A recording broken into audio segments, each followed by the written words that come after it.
إن الحمد لله نحمده ونستعينه ونستغفره ونعوذ بالله من شرور أنفسنا ومن سيئات أعمالنا من يهده الله فلا مضل له ومن يضلل فلا هادي له وأشهد أن لا إله إلا الله عبده ورسوله اللهم صل على محمد وعلى آل محمد كما صليت على إبراهيم وعلى آل إبراهيم إنك حميد مجيد اللهم بارك على محمد وعلى آل محمد كما باركت على إبراهيم وعلى آل إبراهيم إنك حميد مجيد اعوذ باللہ من الشیطان الرجیم بسم اللہ الرحمن الرحیم یا ایہا الذین آمنوا لا تقدموا بین یدی اللہ ورسولہ واتقوا اللہ ان اللہ سمیع علیم۔ محترم سامعین، جیسا کہ رمضان المبارک کا مہینہ ہے، اس مہینے کے اندر ایک مسئلہ ہمیشہ زیر بحث رہتا ہے، وہ ہے مسنون رکعات تراویح کے حوالے سے۔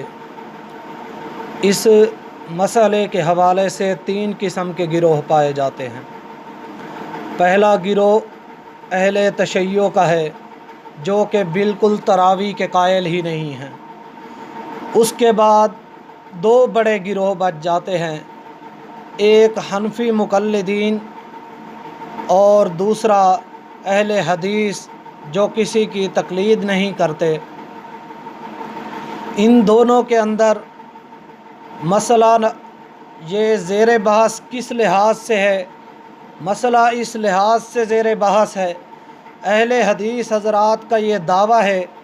کہ اللہ کے نبی صلی اللہ علیہ وآلہ وسلم کی یہ سنت ہے کہ رمضان میں تراویح 11 رکعات ہونی چاہیے،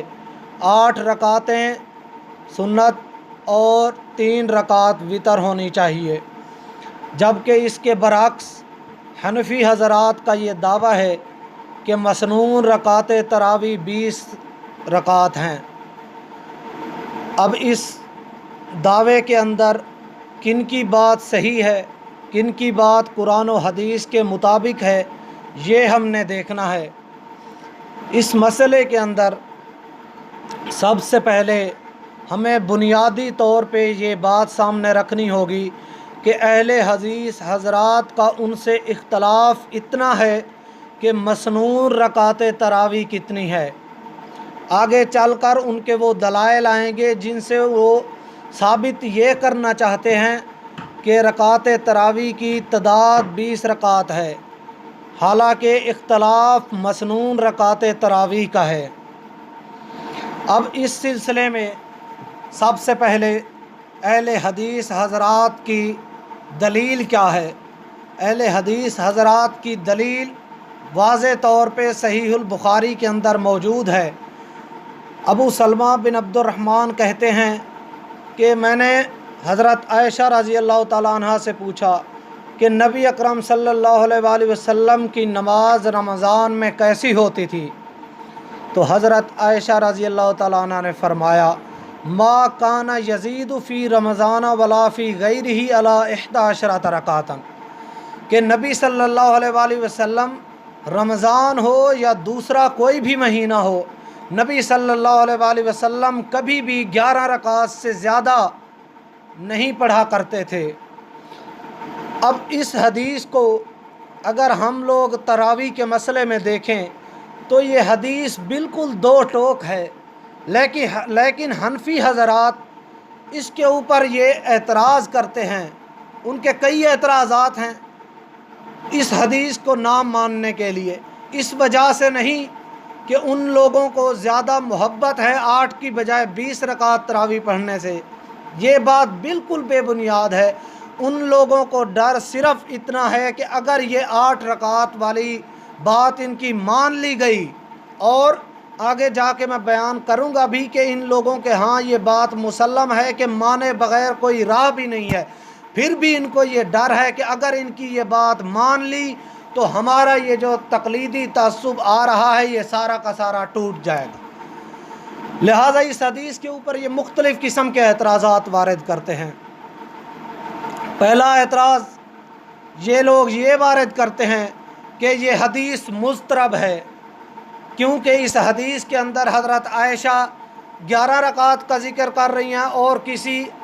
دوسری حدیث کے اندر کچھ اور رکعت بڑھا کے بیان کر رہی ہیں، لہٰذا یہ اب مضطرب حدیث ہو گئی۔ اس کا جواب دو طرح سے دیا جا سکتا ہے۔ پہلی بات کہ ان کا اس صحیح البخاری کی روایت کے اوپر اعتراض کرنا سرے سے غلط ہے، کیونکہ اس حدیث کی صحیح البخاری کی تمام احادیث کے اوپر یہ اجماع ہے کہ ان کو صحیح کے درجے میں لا کر قبول کیا جائے گا۔ لہٰذا میں چند اہل علم کے اقوال رکھنا چاہتا ہوں۔ امام نووی رحمہ اللہ، جنہوں نے امام صحیح المسلم کی شرح لکھی ہے، انہوں نے اس حوالے سے بات کی ہے، اور انہوں نے یہ بات کی ہے کہ اتفق العلماء علی ان اصح الکتب بعد القرآن العزیز الصحیحان البخاری و مسلم وتلقتہم الامۃ بالقبول۔ کہتے ہیں کہ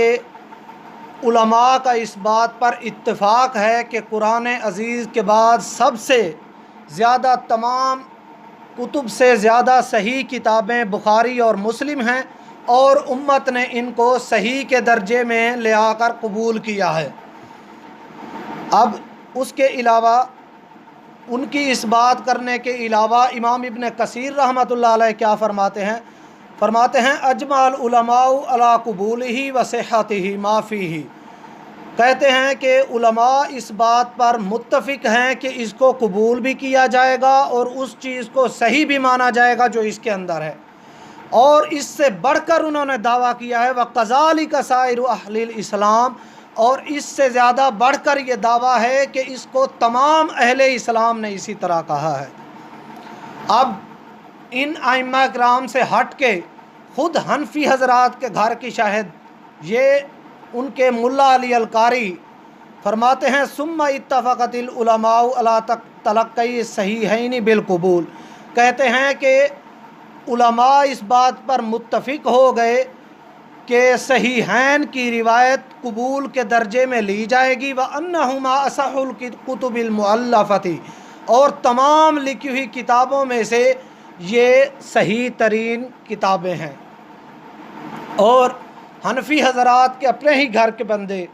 سرفراز صفدر دیوبندی صاحب لکھتے ہیں،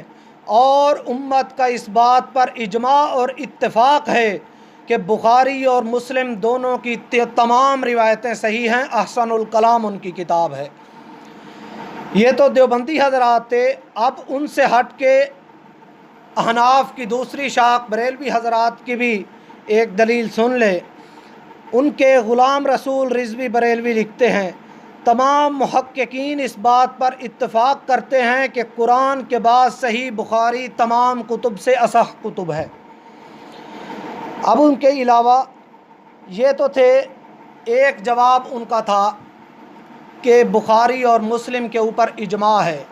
صرف کافی ان کے لیے اتنا ہی جواب تھا، لیکن اس سے ہٹ کے ائمہ کرام نے ان کے اور بھی جوابات دیے۔ ان میں سے ایک جواب یہ ہے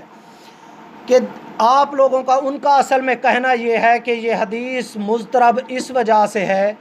کیونکہ حضرت عائشہ نے ایک حدیث میں 13 رکعات کا بھی ذکر کیا ہے۔ اب ہم یہ کہتے ہیں کہ 13 رکعات کا ذکر جہاں پر آیا ہے وہ یا تو عشاء کے بعد والی سنتوں کا ذکر ہے یا فجر سے پہلے والی سنتوں کا ذکر ہے، اور اس کی ہم دلیل دیں گے، کیونکہ ہم لوگ مذہب ہوگا پہ کے اوپر چلنے والے لوگ نہیں ہیں۔ ہم جو بات انشاءاللہ کریں گے اس کی قرآن حدیث سے دلیل دیں گے، اور اس کی دلیل میں حدیث رسول ہی سے پیش کرتا ہوں۔ صحیح بخاری ہی کی روایت ہے، حضرت عائشہ سے روایت ہے، کہتی ہیں کان النبی صلی اللہ علیہ وآلہ وسلم یصلی من اللیل 13 رکعۃ منها الوتر ورکعتي الفجر۔ کہتی ہیں کہ نبی صلی اللہ علیہ وآلہ وسلم 13 رکعات پڑھا کرتے تھے رات کو، ان میں سے وطر بھی ہوتے تھے، یعنی رات کی نماز بھی ہوتی تھی، ورکعت الفجر، اور فجر کی 2 رکعات بھی ہوتی تھی۔ اس کے اوپر